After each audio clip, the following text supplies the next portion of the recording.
Hey guys, welcome back to World Mechanics. Our mission here at the garage, guys, is to save you as much money as we can. That's why we make these absolutely free videos. Let's go ahead and start on it now.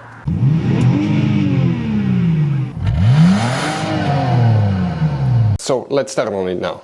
For the electric park brake fuse, where you can find it, we will demonstrate on this generation Dodge Ram. Go ahead guys, open the hood, and once you open your hood, on the driver's side, right in front of your car battery, you have that cover here.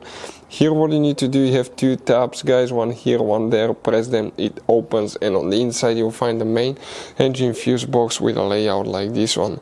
Before we guys continue, let's explain quickly why it's always a good idea to test fuses and relays. Guys, it's very important to always test your fuses and relays. Why? Sometimes you may think you have a good fuse, guys. It's hard to tell. Look at those fuses, right? And sometimes, okay, you pull the fuse, okay, I'm going to get the fuse puller and I'm going to remove one fuse.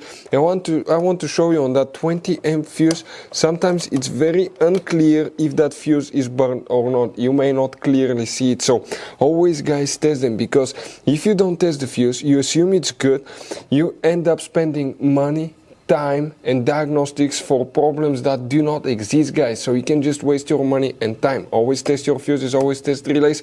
We will put links in the description of the video below where you can find, guys, a video for testing a fuse and testing a relay that will explain everything that you need to do.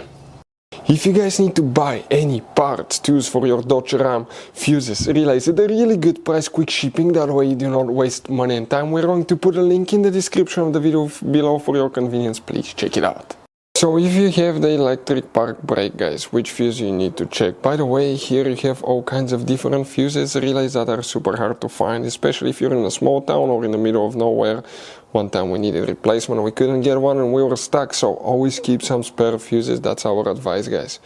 The fuse for the electric park brake, guys, okay, if it's equipped with one, you will need to check fuse number 15 right here. That one right there where our hole is. Hopefully the video will be helpful. Thank you for watching. See you next time. Hopefully guys the video was helpful. Please do not forget to comment, like, subscribe. That way we can keep making these absolutely free videos. Guys, we have more than 19,000 free repair videos on our YouTube channels that can, guys, save you thousands of dollars in future repairs. Check them out. Thank you guys for watching and see you next time.